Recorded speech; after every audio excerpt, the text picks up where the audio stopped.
ahora sí, tenemos el invitado del día, hacía la presentación cuando arrancábamos el programa.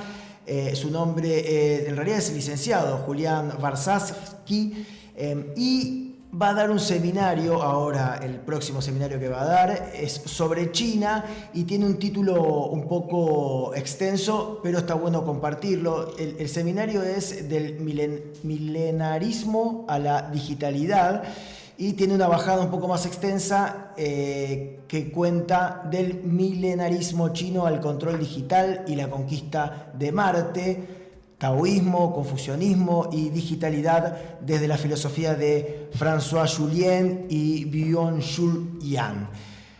Julián, ¿estás ahí? Buenas noches. Muy buenas noches, ¿cómo están?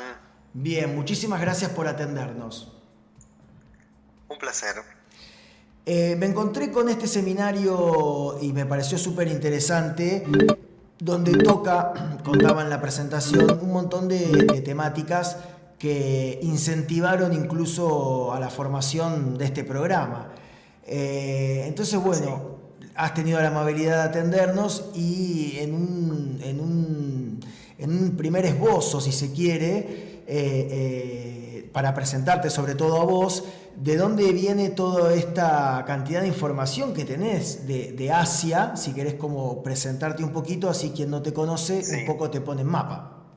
Bueno, son muchos años estudiando y inspirándome en el Asia, digamos, más o menos hace más de 20 años que escribo crónicas asiáticas. Me acerqué atraído acaso por un incipiente exotismo que fue quedando de lado, pero también por el Kung Fu en su momento, cuando era niño, pero después uno va cambiando y cambian los intereses, pero no la necesidad y el deseo de ir al Asia.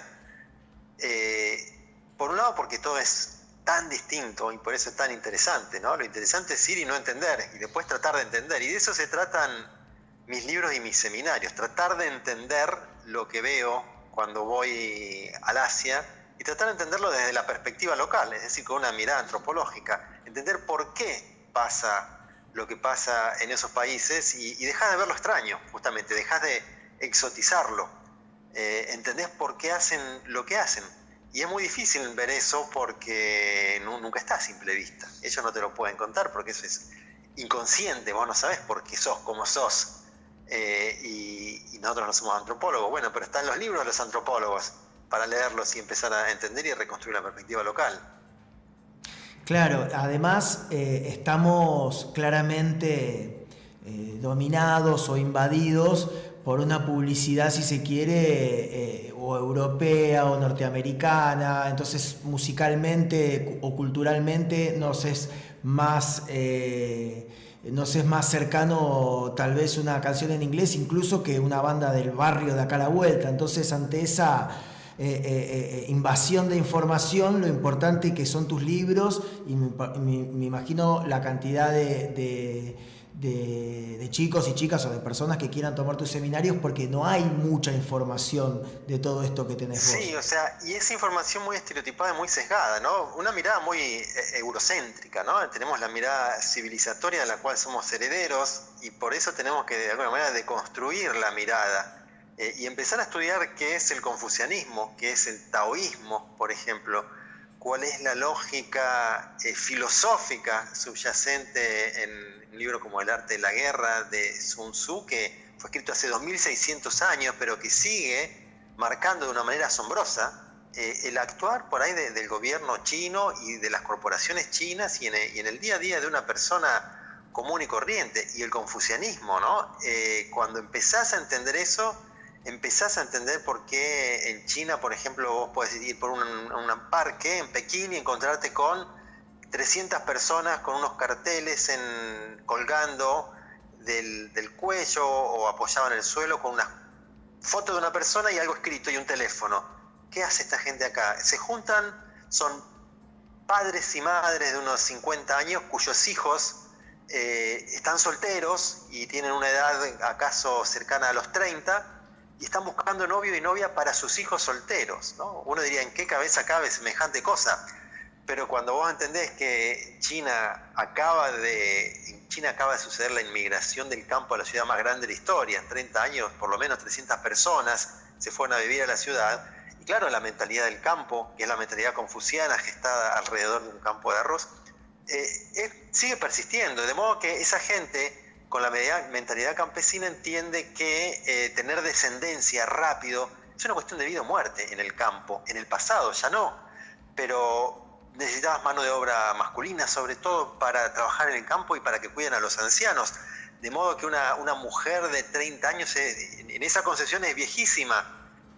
¿Cómo puede ser que no tenga hijos? Bueno, en la gran ciudad van a la universidad, tienen una carrera corporativa, tenés más expectativa de vida, también los ancianos son menos dependientes de los hijos porque hay una jubilación, cambian los parámetros, las parejas se forman mucho más adelante y no quieren tener hijos. Bueno, eso no le entra en la cabeza a los padres que tienen esa mentalidad confuciana, que por otra parte implica una suma obediencia de los hijos a los padres, ¿no? Muchas veces los padres te vetan un casamiento en China y vos no te casás, porque todo eso viene de el primer gran filósofo chino, Confucio, de hace también unos 2600 años, quien planteaba que para que reinara en la Tierra la misma armonía cósmica del Yin y el Yang, ¿no? El Tao, ¿no? La forma de pensamiento taoísta que analiza el mundo a través de opuestos complementarios, con energías opuestas pero complementarias, que no entran en contradicción, ¿no? Que es la mirada que tenemos en Occidente, la mirada aristotélica del principio de no contradicción, de que algo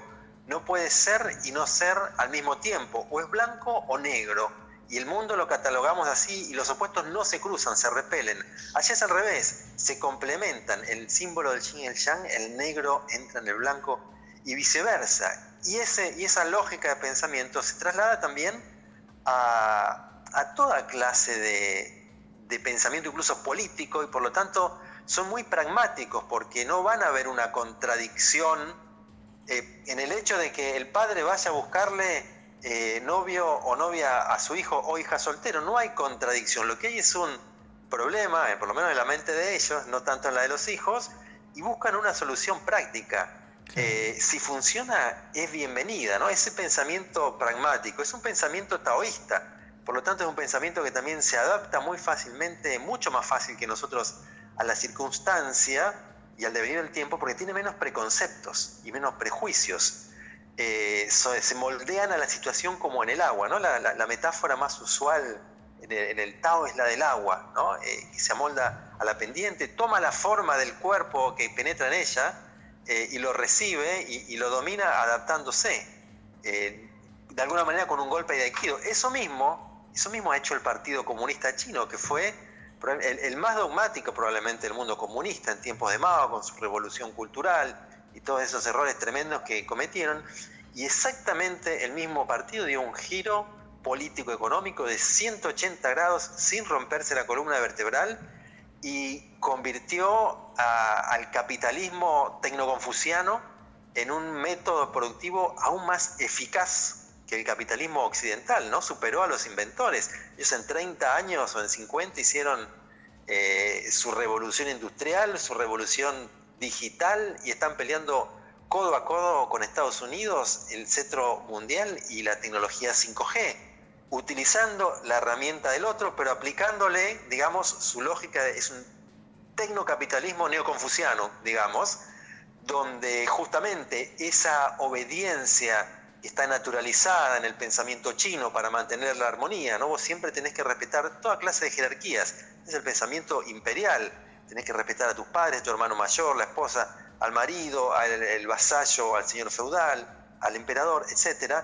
Entonces, esa obediencia, también ese sentimiento colectivo de grupo que golpea a todos juntos como un gran puño mucho más poderoso, eso se aplicó al capitalismo tigre asiático, no solo chino, sino también surcoreano y japonés, donde es el mundo de influencia de la mentalidad confuciana, y se han desarrollado a una velocidad mucho mayor que los Estados Unidos, y es probable que en algunas décadas incluso superen a Estados Unidos, por lo menos no sé si como primera potencia, pero sí como primera economía del mundo. De modo que esa adaptabilidad y el resultado concreto que es la China de hoy es también el resultado de esas corrientes históricas taoístas y confucianas que se remontan a 5.000 años de historia documentada, ¿no? China es una civilización, la única hoy en el mundo, que puede decir, nosotros somos una civilización de 5.000 años que más o menos tenemos la misma escritura, el mismo idioma, la misma continuidad política, económica, más allá de los cambios. El mundo persa, que es tan antiguo como los chinos, no tiene nada que ver hoy Irán con el mundo persa de Persépolis, ¿no? Claro. China sí, es una continuidad. Y todo eso, ese pasado pero tan lejos, hace 5.000 años es mucho tiempo. Está muy presente y definiendo el hoy. Sí, me parece súper interesante lo que nos comentás y me abre un montón de cuestiones para consultarte, ¿no? Como en realidad pensaba cuando te escuchaba, ¿qué otra civilización en el planeta tiene registros de tantos años, pero además que los manejan ellos? Porque están todos los museos de Europa llenos de información, si se quiere, de otros lugares del planeta que algunos no lo han ni podido traducir, pero ellos tienen, por ejemplo, China tiene estudios de las estrellas de 5.000 años atrás, entonces tienen una cantidad de información que claramente es una de las pocas, me parece, comunidades que tienen esa información, y la información es dinero, es un montón de cosas, ¿no? Depende cómo uno la utilice, pero no sé cómo la ves vos, pero lo que están haciendo, yendo al espacio, lo que están haciendo observando las estrellas, digamos, es el único país en el planeta que tiene una base espacial de ellos mismos, y ya es la tercera que lanzan, porque la primera no funcionó, la segunda no sé qué, pum, la tercera ya la tienen ahí orbitando con 2 o 3, no recuerdo cómo le dicen a los astronautas ellos, vos me vas a decir, porque los rusos son cosmonautas y los chinos... No me acuerdo, en chino yo no hablo chino, ya me voy a acordar yo, tiene como un, viste que los rusos le dicen cosmonautas, los norteamericanos astronautas, bueno, ellos tienen también un nombrecito que se me olvidó, pero digo, tienen esa potencialidad de tener una base espacial que la manejan ellos. Quieren coronar Marte, están peleándole a Elon Musk la conquista de Marte. Ahí va. ¿Qué información tenés vos con respecto a Marte? Porque hay... Más allá de esto de la órbita, ¿no? Con la Base Espacial Internacional, la órbita también cercana está dominada por diferentes satélites de inteligencia, etcétera, que también China tiene un avance importante. Después, si se quiere, está la Luna como un lugar que nos sigue en cercanía, donde la NASA a través de Artemisa ya decidió alunizar, etcétera, y la China mandó un rover espectacular, Conejo de Jade, ya hace varios años, dominó completamente el estadio de información de la Luna, mandando fotos en color, o sea, unas cosas que nadie lo podíamos creer, y ahora está esta otra etapa de la cuestión de Marte, que al parecer, como decís vos, le está peleando ahí a Elon Musk. El tema probablemente es dónde aterrizar, cómo volver, etcétera. ¿Qué información tenés vos de China yendo para Marte? Yo escribí hace un par de años sobre esto, no lo tengo muy en mente, pero por un lado, los detalles no los tengo en mente. Por un lado, claramente es una lucha geopolítica. Si ustedes pisaron la Luna primero, nosotros queremos ser los primeros en pisar Marte, ¿no? Eso está claro, de modo que hay una especie de revival de la Guerra Fría, por conquistar en última instancia a través de soft power el liderazgo mundial simbólicamente, ¿no? Porque al fin y al cabo no sirve para nada todo eso, aunque también impulsa tecnologías militares. El que está en la cabeza de la Academia China de Tecnología, acá estoy mirando mi artículo de página 12, se llama Wang Xiaoyun, y él declaró que tiene un plan de 3 pasos que aspira no solo a poner un pie en el planeta rojo, sino colonizarlo con una base fija, iniciando un proceso similar al de la Antártida. Es decir, los países plantan bandera instalando una base científica que en el fondo son militares, como en la Antártida, con fines extractivistas a largo plazo, ¿no? O sea, a largo plazo se trata de eso, ver cómo... Así piensan los imperios, digamos, ¿no? La mentalidad imperial siempre pensó así ha pensado Inglaterra, Estados Unidos y también China, con más razón, que tiene una concepción del tiempo que se basa en miles de años, a diferencia de nosotros, de modo que ellos se permiten hacer planes político-económicos concretos hasta de acá al 2050 y ver si dentro de 100 años más van a empezar a explotar Marte, pero en 2033 plantean ellos que van a pisar por primera vez Marte y que en 2043 estaría lista la estación, la estación fija en Marte. Pero bueno, ellos no revelan tanto detalle, obviamente, y desde ahí planean bajar un cable hasta la Luna, me parece, si no recuerdo mal, una especie de ascensor satelital que piensan hacer, que serían como bases de reabastecimiento. Claro, sería una proeza ingenieril que supera a la Gran Muralla, ¿no? Y los chinos, bueno, no parecen estar saltando al vacío porque tienen hitos reales con lanzamientos al espacio del desierto de Gobi. Comenzaron tarde la carrera espacial, está claro, pero avanzan a la velocidad china, ¿no? Así como hicieron un turbocapitalismo, como dice Byung-Chul Han, también están haciendo un turbo desarrollo tecnológico, porque claro, es un capitalismo distinto. En el fondo es más potente porque hay un Estado que dirige el desarrollo capitalista. En Occidente, el desarrollo capitalista está liderado por el mercado, por lo tanto es caótico, es desordenado, no tiene una conducción. Los presidentes en Occidente tienen poco poder político real en un mundo donde las corporaciones han avanzado tanto. De modo que no hay una organización desde el Estado que planifique y golpee todo unido con un objetivo a largo plazo, donde todas las energías, tanto del Estado como de los sectores privados elegidos por el Estado, se concentren en alcanzar tal objetivo. Eso solamente lo puede hacer el capitalismo chino, y por eso es que funciona desde un término frío como es la eficacia, funciona mejor. O sea, no estoy hablando de una valoración personal, ¿no? Es más productivo. A eso me estoy refiriendo, ¿no? Sí, está clarísimo. Además, a simple vista, o un pensamiento tal vez, uno podría pensar que controlar, manejar o diagramar la vida de tanta cantidad de personas tiene que llevar otro algoritmo, ¿no? Es una extensión de terreno muy grande y además son muchas la cantidad de personas, básicamente. Sí.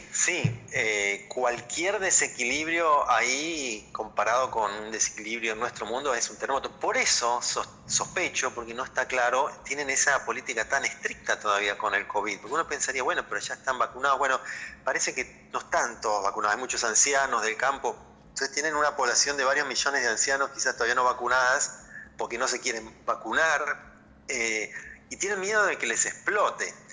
Pero estuve leyendo una historia de China por John Fairbank, un historiador inglés, y él ahí analizaba cómo, por ejemplo, fue el gran desarrollo tecnológico que tuvo China hasta el siglo XIX, cuando fueron en realidad semicolonizados por las potencias occidentales que dividieron y destruyeron China. Esa es una de las razones principales de su atraso, ¿no? Que ellos lo llaman el siglo de la humillación nacional.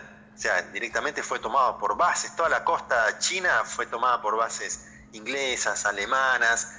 Y digamos después de la Segunda Guerra Mundial, más o menos, o de qué estamos. Antes de la guerra. Antes. Fines del siglo XIX y principios del XX. Bien. Entonces, y este hombre planteaba que un episodio histórico muy significativo. En 1405 salió desde Nankín una flota con 317 barcos, ¿no? 1400, ¿no? 100 años antes de Colón prácticamente. 317 barcos desde China, con 28.000 hombres salieron a explorar el sudeste asiático, no en son de conquista, sino diplomático. Y después siguieron hacia Persia, la India, África, Arabia. Eran barcos con 500 marineros cada uno, en un tiempo en que la navegación estaba mucho menos desarrollada. O sea, estaban más desarrollados que los portugueses. Claro. Entonces la China antigua y la medieval fue bastante más avanzada en ciencia y tecnología respecto de Europa. De hecho, inventaron la seda, que generó la ruta de la seda, la pólvora, la brújula, la porcelana, la imprenta, el papel moneda. Entonces ellos fueron vanguardia también en hidráulica, en mecánica, relojería de sol sobre todo, matemáticas, astronomía y técnicas de guerra. Ahora, no hicieron la revolución industrial, que coincidió con el tiempo en que estas potencias extranjeras colonizaron China, la costa china y también Manchuria. Los japoneses también se habían metido fuertemente y los rusos se les habían metido por Manchuria. Entonces, además de someterle a los ingleses a 2 guerras del opio, desmembraron el país en pequeñas colonias, que es tan grande China que no se iban hacia adentro. Pero claro, le controlaron todos los puertos para colmo. Entonces, ahora ellos se han propuesto, como política de Estado, recuperar ese terreno tecnológico perdido. Y lo impresionante es la velocidad con lo que lo están logrando, y probaron por un lado y no les anduvo, la economía 100% planificada maoísta, tomaron la fuerza del enemigo, la aplicaron, eso es taoísmo puro, rompieron el dogma, no hay dogma, esto no funciona, vamos por el otro camino, y el otro camino es el del enemigo, tomamos el enemigo, usamos su fuerza y con esa misma fuerza lo usamos para superarlo. Es decir, cuando cuando Apple empezó a producir sus teléfonos y computadoras en China, aprovechando la mano de obra muy barata, no se imaginaron que lo que se le venía después era que ellos iban a aprender la tecnología, porque les ponían como condición, ustedes tienen que mostrarnos el know-how, y que iban a desarrollarse tan rápido y tan bien que iban a pelearle con Huawei mano a mano la punta del desarrollo tecnológico, que es el punto G. Entonces Trump de alguna manera se dio cuenta de eso, porque claro, todo esto por un lado generó desindustrialización de Estados Unidos, porque las empresas producían en China, porque es más barato, se quedaron con mucho desempleo y tuvieron una balanza comercial muy perjudicial con respecto a China.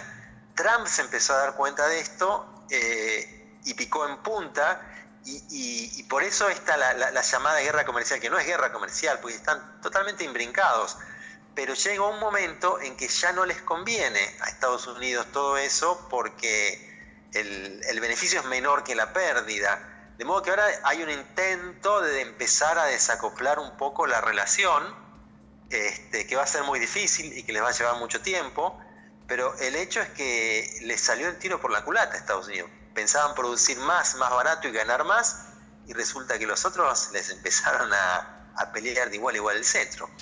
Clarísimo, Julián, me gustaría seguir charlando con vos, ojalá que más adelante volvamos a comunicarnos. Yo dejo la invitación a todas las personas que quieran tomar tu seminario, y claramente cualquiera de tus libros.